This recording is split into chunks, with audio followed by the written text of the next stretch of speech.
Children from hard places need parents who feel equipped to help them heal and grow no matter what. That takes preparation, education, support, and the services families need when they need them. In partnership with 8 sites, the National Quality Improvement Center for Adoption and Guardianship Support and Preservation tested promising practices and evidence-based models of support and intervention along a continuum. 8 interventions in 5 intervals, each focusing on a different level of risk. Together, the intervals represent the needs a family may encounter along the lifelong journey of adoption or guardianship. The Winnebago tribe of Nebraska selected focused services for its intervention. Introducing family group decision-making. This is the Winnebago tribe of Nebraska, situated deep in America's heartland, along the border of Iowa and Nebraska, where families are rediscovering the traditional ways that have sustained them since time immemorial. Whole chunk is what we call ourselves, and that means the people of the big voice.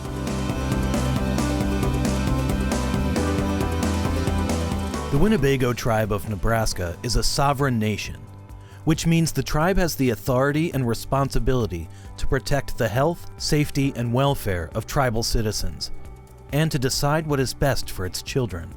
Working with the QIC-AG, the Winnebago tribe of Nebraska developed a culturally relevant adaptation of family group decision-making as a way to support Winnebago families in determining the best permanency options for their children. Family group decision-making goal is to include everybody, especially if we want everybody to feel safe to share. Winnebago family group decision-making is based on a clan and kinship system that has always been a part of Ho-Chunk culture. The Ho-Chunk elders gave the selected intervention its name. The Winnebago tribe of Nebraska have always come together to make decisions for their young relatives. They would come together in council. They would spend as much time as they needed. They would, identify what issues or concerns need to be addressed. It's the most natural thing that we do is just gather together and talk about what's going on. And I think that's what this process gives back to our families, is helping them acknowledge that, this is where your power lies. It is within your family. Go to your power, go to where your strength is, and let's figure out those answers for you. Winnebago family group decision-making aligns with a community-wide resurgence of Ho-Chunk language, culture, and heritage. My name is Wanik Cho, which means bluebird in the language. My English name is Louis St. Cyr. I'm a member of the Bear Clan. Ho-Chunk Renaissance was created to help revitalize the tribal language. We believe it's Wakan-Chunk, it's a holy sacred language. And it's up to us to hold that culture, that language of who we are, because one day our kids, our grandkids are gonna wanna know who they are and where they come from. Boarding schools, the Indian Relocation Act, and other federal policies aimed at assimilating indigenous people into the majority culture took a devastating toll on traditional Indian parenting. There was a lot of damage that happened historically, and so it's going to take time to recover from that. A lot of the traditions, culture, values, language has been lost. There's so much in the 21st century that seems to isolate people with a modern culture, social media, electronics. This is a way to say, no, we're going to pull people back together to a circle. Focused services are targeted for children who are experiencing challenging emotional, behavioral, and mental health issues that might negatively affect their movement to permanence through adoption or guardianship. Our target population is youth who have a non-reunification permanency goal. So it's going to be a kid who's been in the system where reunification efforts have been unsuccessful. So they're not able to return home to mom and dad. With this particular intervention, the goal, of course, is to be able to achieve permanency. And so we explored the different options to include customary adoption, and guardianship. As the families come together, they're able to explore those options, identify which option is the best fit for the family and for their young children. Family group decision making is the opportunity for family members and their extended relatives to be able to come together and develop plans and make decisions for the care and the safety of the children and youth in their lives. It's just really important that we recognize our relationships and have respect for one another. And family group decision making really reflects that. The roots of family group decision making are deeply embedded in the Maori tribe of New Zealand. In the 1990s, Maori leadership persuaded the New Zealand government to restore authority for child welfare decisions to the Maori people. The Maori leadership was saying to them, we have ways of making decisions that we've been using for many, many generations. Those ways laid the foundation for the family group decision-making model. We landed on the Maori model from New Zealand, which is very family-oriented. And in Winnebago community, they're very family-oriented. Family group decision-making was facilitated by the Kemp Center in Colorado. Anita Horner with Kemp Center came in and provided the FGDM training. With the help of the coordinators and the staff at Child and Family Services, they were able then to bring all of these resources together and design it in a way that was meaningful. It's family driven. The family owns this process.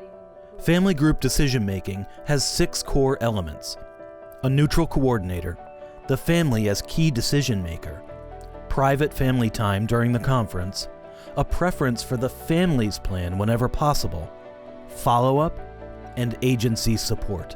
There are 8 underlying values that guide family group decision-making.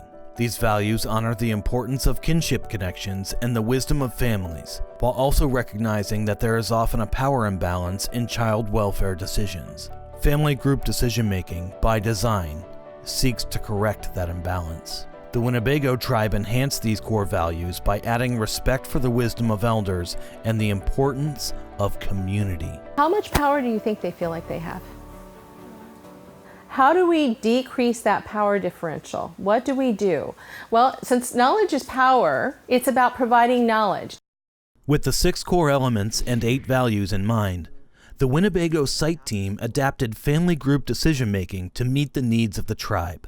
We wanted to ensure that the adaptation spoke to the Winnebago tribe, the Ho-Chunk people. In the adaptation, we started with the interviews with the elders. They were the cultural advisors, and so they were brought in to ensure, as we worked through the adaptation process, that Ho-Chunk values, culture, and tradition would be part of the design.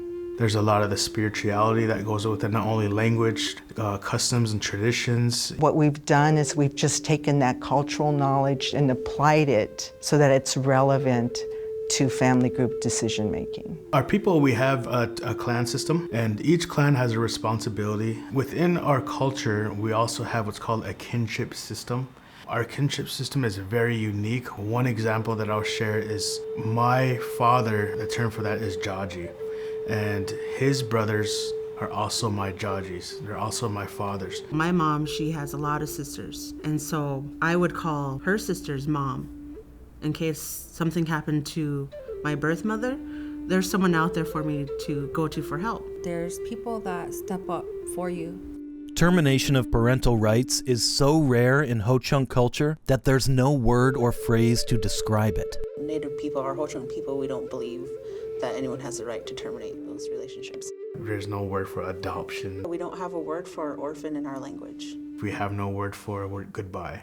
We never say goodbye. And we don't have a word for extended family, it's just family. Family group decision making is 4 parts. It comes in through Child and Family Services. FGDM starts from the minute we get the referral. The first part is that you do an outreach to the family. The strength of it is to find these extended family members. Who are they? Where are they? And then going out and meeting with the families. You tell them about this intervention. The family has to make the decision. And so how do you empower the family to make it? The second part is to inform them, to prepare them. We spend an enormous amount of time in prep. It can be months sometimes before we can get their first conference going. If you want the family to support what's going on, They need to know what's going on first so they can decide how to support what the department's asking for. They're given the opportunity to think about who they want to have participate. It's getting in tune with them and reminding them that how it works is how you want it to work, not how I want it to work. You get to decide. And that's something that's really powerful for them because they'll tell us all the time, nobody's ever asked me that before. So we did create a few tools that helped our families visualize what that looks like, of who's your support team, who can you rely on for help, and who can you invite to this conference. So engaging them with the kinship chart is something that we put in front of them and say, this is what your family looks like in a cultural view. It's not just mom and dad responsible for these children. It really is the extended family and some of the community supports. When and where the conference will be held.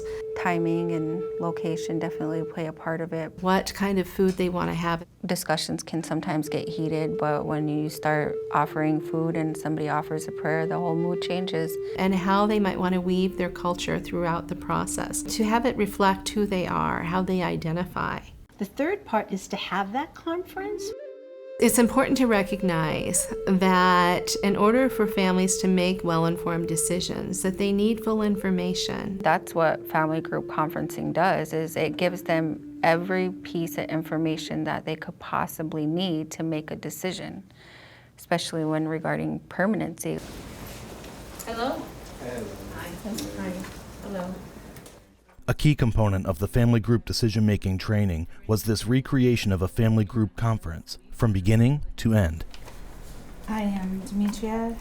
I am the grandmother to Rosalia and Juan Carlos. I am Eduardo's mom. The family comes together and develops a permanency plan which addresses any kind of safety issues or non-negotiables, and they design it themselves during a family private time. Private family time is where the family meets by themselves without the rest of us there. We all leave and then we come back when they're ready for us. We will be available to you if you need us for any questions or concerns you might have while you're in your private family time. With that said, we're going to go ahead and break.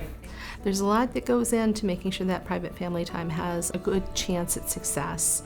It's child-centered and family-driven and really puts the ownership of what's happening in their family back with the families. After that conference, then we do follow-up. To follow up, to ensure that the plan is viable, that it's doable, that it's sustainable. So that means coming up with a backup plan if necessary.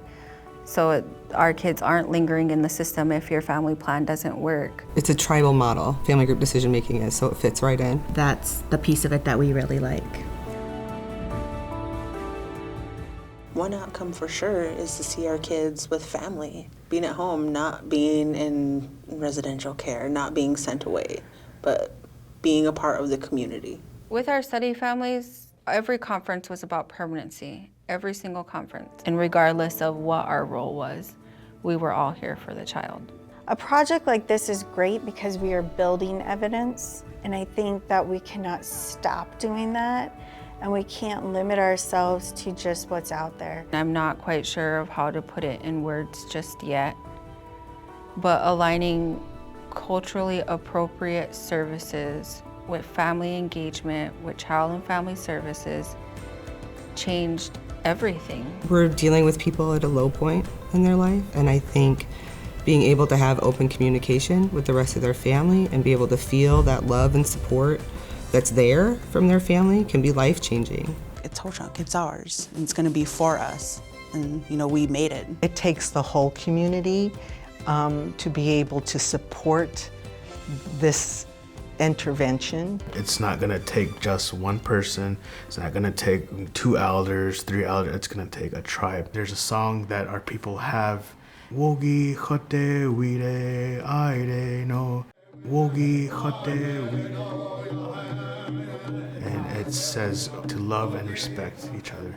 Take care of Mother Earth, the water. We're also told to protect our language, our way of life. You know, that's who we are, that's what's in our blood. It's a very touching song. Love and respect one another, because that's all who we got.